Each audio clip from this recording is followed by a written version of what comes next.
I discovered my bride secretly reunited with her ex the night before, so I dumped her mid-ceremony and left her sobbing alone. All right, so here's the deal. I'm Ryan, a 30-year-old living in San Diego, and for the longest time, I thought I had everything figured out. I was getting married to Sabrina, my girlfriend of 3 years, and honestly, life seemed pretty damn good. She was gorgeous, super outgoing, and could light up a room when she walked in. Everyone who met her would say things like, "Man, you're lucky," and I believed them.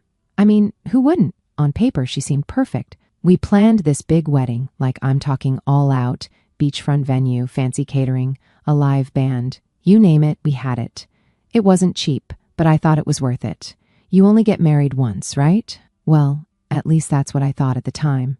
But about 1 week before the wedding, Sabrina started acting different. At first, I brushed it off. Weddings are stressful, you know? Between the guest lists, the decorations, the seating charts, yeah, it's a lot. But her behavior wasn't just stress. It was something else. She'd suddenly get super secretive with her phone, like always flipping it over when she set it down or stepping out of the room to take calls. I didn't really say anything at first because, honestly, I didn't want to come across as some paranoid fiancé. That's not me. Then one night she was in the shower and her phone buzzed on the nightstand. I wasn't trying to snoop, but the screen lit up and a name popped up, Jason. Now for a second I thought, who the hell is Jason? And then it hit me, it's her ex. Yeah, that Jason, the one she swore was out of her life ages ago. The message wasn't long, it just said, "Looking forward to tonight." That's it, and I'll admit, my stomach twisted a little. I mean, why was she making plans with her ex a few days before our wedding? But then I told myself not to jump to conclusions. Maybe it was innocent. Maybe she was helping him out with something. Sabrina's always been the type to help people, so I decided to just ask her later. That night when she was out of the shower and we were getting ready for bed, I said, "Hey, so Jason texted you earlier. What's that about?" She didn't even blink. "Oh, Jason?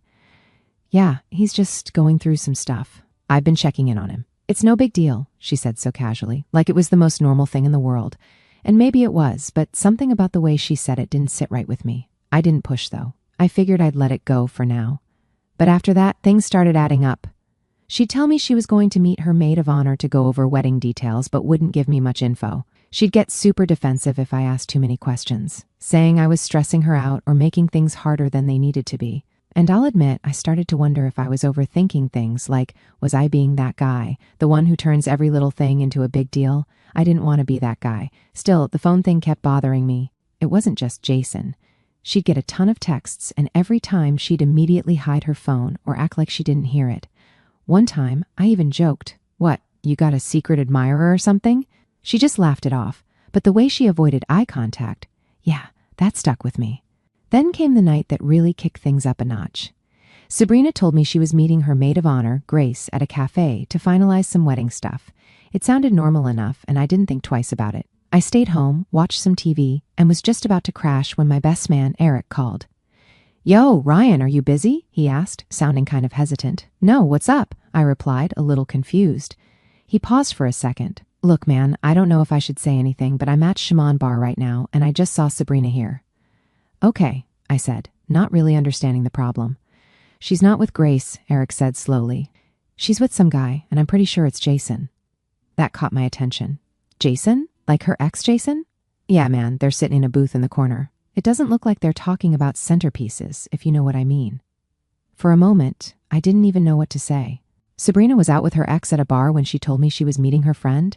What the hell was going on? Eric must have sensed my silence because he added, "I'm sorry, dude. I thought you should know. I can send you a picture if you want." I told him to send it, and when it came through, my heart dropped.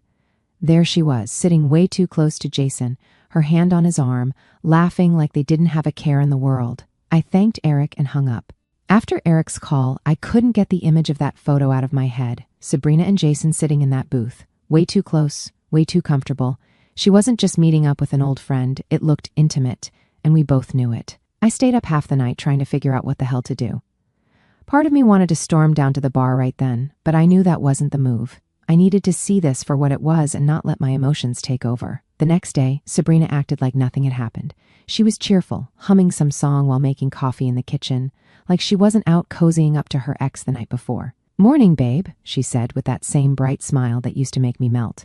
Now it just made me question everything. I played along. "Morning, how was your meeting with Grace?" She didn't even hesitate. "Oh, it was great. We went over some last-minute stuff for the seating chart. She's such a lifesaver, honestly. She sipped her coffee and started scrolling on her phone like it was just another day. It hit me then. She was a damn good liar. The way she spoke, the way she moved, it was all so natural, so confident. If Eric hadn't called me, I would have bought every word.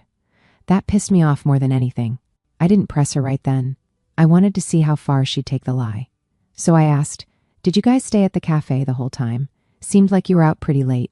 "Oh, yeah," she said casually. "We stayed there for a while, and then I dropped her off at her place. It was just a long night." "A long night, huh?"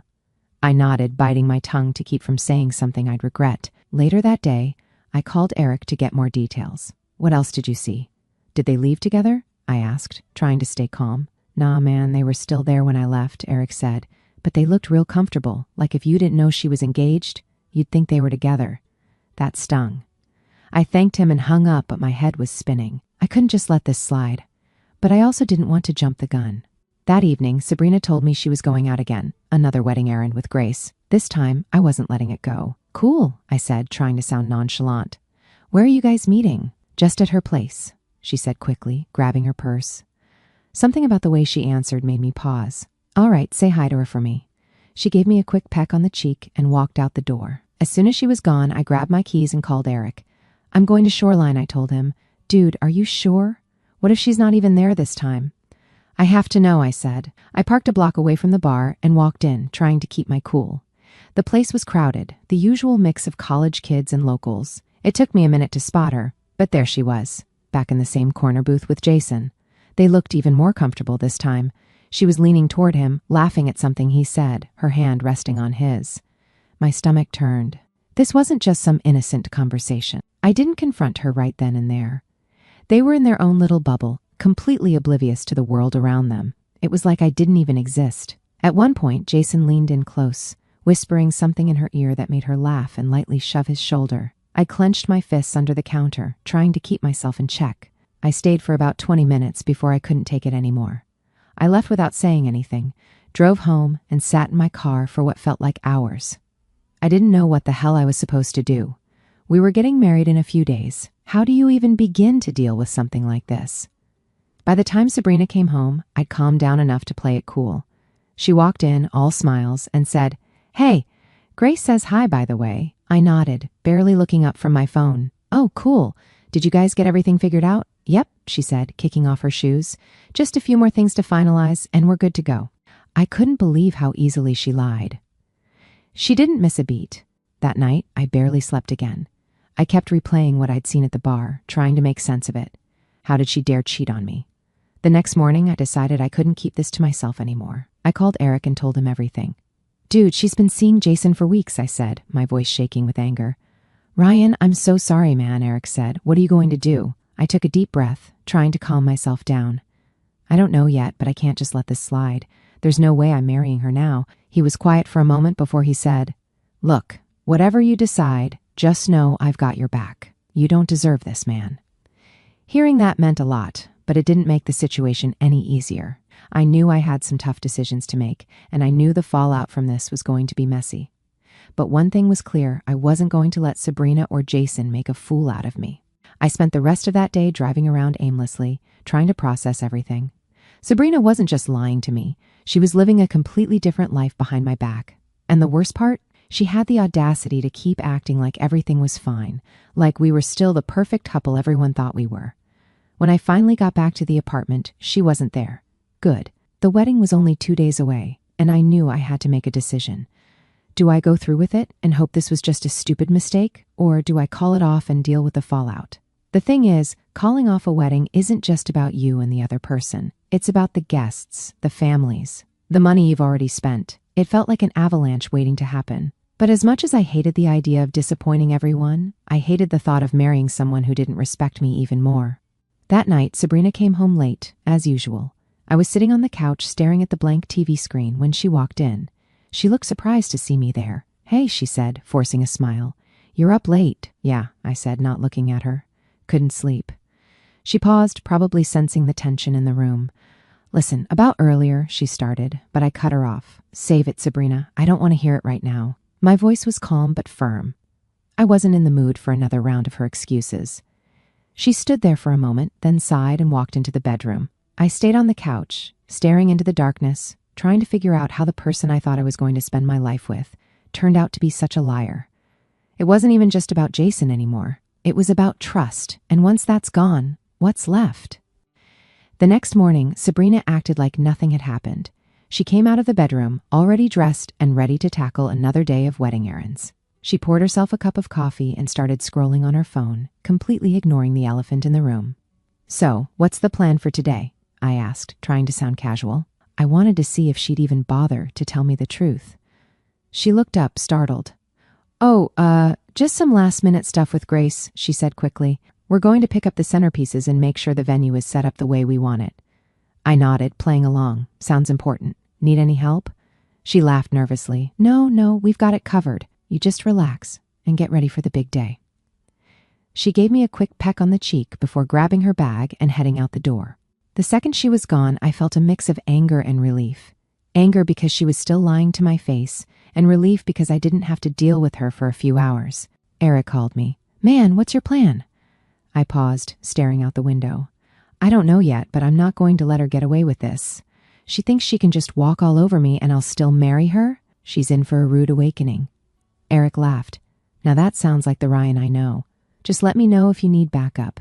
After we hung up, I spent the rest of the day thinking about how to handle this. I wanted to confront her in front of everyone at the wedding, to expose her lies and make her feel the humiliation she deserved. This wasn't just about her. It was about me taking control of my life and refusing to settle for less than I deserved. When Sabrina came home that evening, she was all smiles again. "Everything's coming together perfectly," she said, dropping her bag on the counter. "I think this is going to be the best day of our lives." I forced a smile, trying to hide my frustration. "That's great," I said. "I'm glad everything's working out." She came over and wrapped her arms around me, resting her head on my chest. "I love you, Ryan. I know things have been stressful lately, but I just want you to know how much I appreciate you." Her words felt hollow, like she was trying to convince herself as much as she was trying to convince me. I didn't say anything, just stood there until she let go and went to take a shower. As I sat there, I realized something. I didn't love her anymore. Or maybe I did, but not in the way I used to. The trust was gone, and without that, what was left? A pretty face and a lot of broken promises. That wasn't enough for me. The night before the wedding, Sabrina was in the bedroom, probably dreaming about walking down the aisle. While I was on the couch, thinking about how I was going to handle the next day. I knew I couldn't marry her, but I also knew I needed to make my decision clear in a way she couldn't ignore. By morning, I had a strange sense of calm. I wasn't nervous or angry anymore. I was just ready to stand up for myself, ready to put an end to this farce, and ready to walk away from someone who didn't deserve me. Sabrina was buzzing with excitement as we got ready to head to the venue. "Can you believe it? In a few hours, we're going to be husband and wife," she said, beaming. I forced another smile. "Yeah, hard to believe." She didn't notice the edge in my voice, too wrapped up in her own little world. But that was fine. She'd notice soon enough. I played along, answering questions when I needed to, nodding at her dad when he gave me his "don't screw this up" look, and shaking hands with guests as they arrived. It was like I was on autopilot. Inside, I was just waiting for the right moment. When I walked into the ceremony area, the setup was breathtaking. White chairs lined up in perfect rows, flowers everywhere, and the ocean as the backdrop. It looked like something straight out of a magazine. It should have felt special, but all I could think was, how much of this money did I just waste? Guests were slowly filing in, chatting and laughing, oblivious to the disaster brewing. My groomsmen were in place, all looking sharp in their suits. Eric gave me a nod, silently asking if I was okay. I nodded back, no turning back now. Sabrina's family was all smiles, greeting everyone, talking about how excited they were for the big moment. It made me sick. Her dad even came over and patted me on the shoulder. "You ready to officially join the family, son?" I forced a smile. "Absolutely," I said, though the words tasted like ash in my mouth. The music started, and everyone took their seats. Sabrina's bridesmaids made their way down the aisle, looking like they were in some romantic movie. I barely noticed them. I was too focused on what I was about to do. My heart wasn't racing, my hands weren't shaking. I was steady, ready. Then the music shifted to the classic wedding march, and everyone stood. Sabrina appeared at the end of the aisle, her arm hooked around her dad's. All I could see was a liar, a manipulator, someone who had no problem sneaking around with her ex while I was at home planning our future. It was like her appearance was a mask, hiding the person I now knew her to be. She finally made it to the altar, standing across from me with that big, radiant smile. Her dad gave me a firm handshake and whispered, "Take good care of her." I just nodded, too focused on what was about to happen. The officiant began his opening remarks, talking about love, commitment, and the sanctity of marriage. I barely heard a word. I was waiting for my moment. He turned to me and asked the first question. "Ryan, do you take Sabrina to be your lawfully wedded wife?" I took a deep breath, looking Sabrina directly in the eye. Her smile faltered slightly as she noticed the look on my face. "I'm sorry," I said, loud enough for everyone to hear, "but I can't do this." The crowd gasped. A few people murmured, and Sabrina's smile disappeared entirely. "What? What are you doing?" she whispered, her voice trembling. I ignored her and turned to the guests. "I need to be honest with all of you," I said, my voice steady. "Sabrina hasn't been honest with me. For weeks now, she's been sneaking around with her ex, Jason. She lied to me, lied to her friends, and lied to all of you." The murmurs grew louder. Sabrina's mom looked like she was about to faint, while her dad's face turned beet red. The bridesmaids exchanged shocked glances, and my groomsmen just stood there, frozen. Eric, though, looked proud, like he'd been waiting for this moment almost as much as I had. Sabrina grabbed my arm, her eyes wide and full of tears. "Ryan, stop. Please don't do this. You're making a mistake." I pulled my arm away, looking at her like she was a stranger. "No, Sabrina, you made the mistake. You made it the moment you decided to see Jason behind my back. You made it every time you lied to my face. I deserve better than this."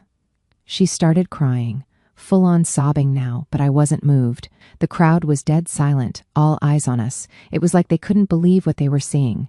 "Ryan, please," she begged, her voice breaking. "I love you. I'll fix this. Just don't leave me." I shook my head. Love isn't sneaking around with your ex. Love isn't lying to the person you're supposed to spend your life with. If this is what you call love, I don't want it. She tried to grab my arm again, but I stepped back. "You can cry all you want, Sabrina, but this is over. I'm done." I turned to the officiant, who looked like he wanted to disappear. "Sorry for wasting your time," I said before walking down the aisle, past the stunned crowd. I didn't look back. I didn't need to. The damage was done. As I walked out of the venue, I felt a strange sense of relief. Sure, I was leaving behind a mess, a really expensive mess, but it was worth it. I dodged a bullet, and I knew it. If she was willing to lie to me before we even got married, what would she do after? Back at my car, I sat for a moment, taking it all in. My phone was blowing up with texts and calls, Sabrina, her mom, even a couple of her bridesmaids. But I ignored them. I didn't owe anyone an explanation. I'd said my piece. Eric was the first one to call, and I actually answered. "Dude, that was badass," he said, laughing. "You okay?" "Yeah," I said, finally allowing myself to smile.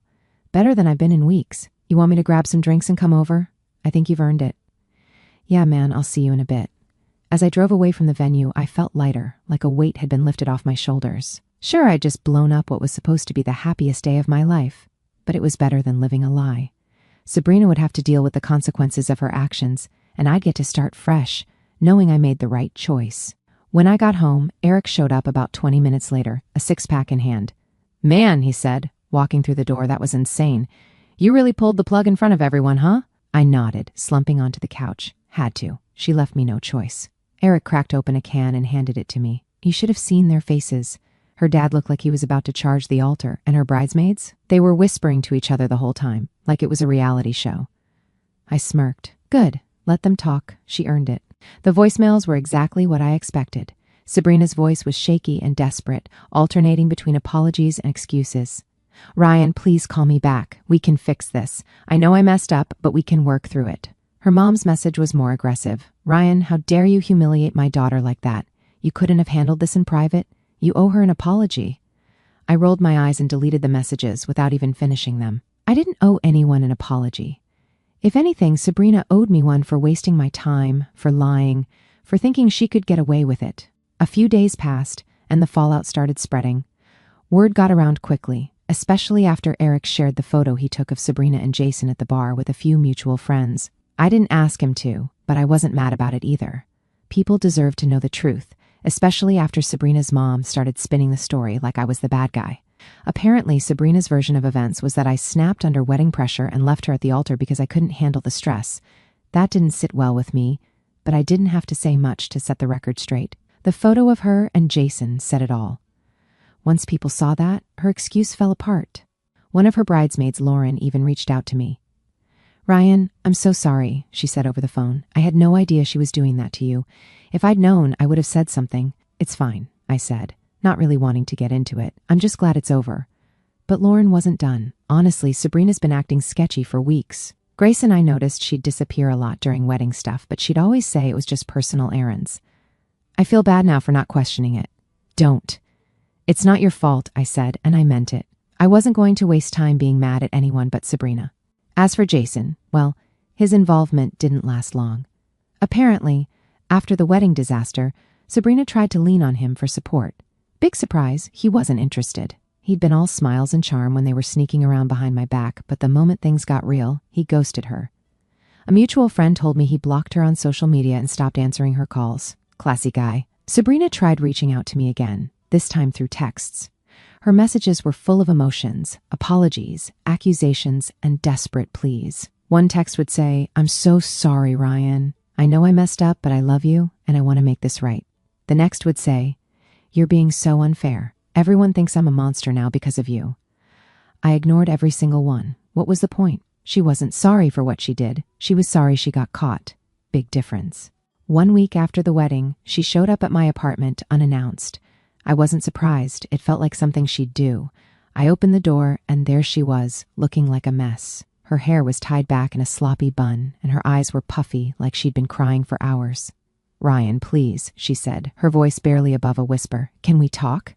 I leaned against the doorframe, crossing my arms. "What do you want, Sabrina?" She hesitated, like she wasn't sure how to start. "I just wanted to say I'm sorry. I know I hurt you. I know I screwed up, but I want to fix this." I stared at her, not saying anything, letting her squirm a little. "I'll do whatever it takes," she continued, her voice breaking. "I'll block Jason. I'll go to therapy. I'll do anything. Just give me another chance." I shook my head slowly. "Sabrina, you don't get it, do you? This isn't about blocking Jason or going to therapy. It's about trust, and you destroyed that. There's no coming back from this." She stood there, silent, her tears falling harder. I felt a small pang of pity for her, but it wasn't enough to change my mind. "Go home, Sabrina," I said, stepping back into the apartment, "and don't come back." Before she could say anything else, I closed the door and locked it. As the weeks went on, Sabrina's attempts to contact me slowed down. Eventually, they stopped altogether. Word got around about what happened, and people started distancing themselves from her. Even her closest friends started to see her for who she really was. Looking back, I don't regret a thing. Walking away from Sabrina was the best decision I ever made. She showed me exactly who she was, and I believed her. If there's one thing I've learned, it's that you should never settle for less than you deserve. Life's too short for that. And Sabrina? Well, last I heard, she's still single. Jason didn't stick around, and her friends don't trust her anymore. I guess she's got plenty of time now to think about the choices she made. Me? I'm just glad I walked away. Best decision of my life.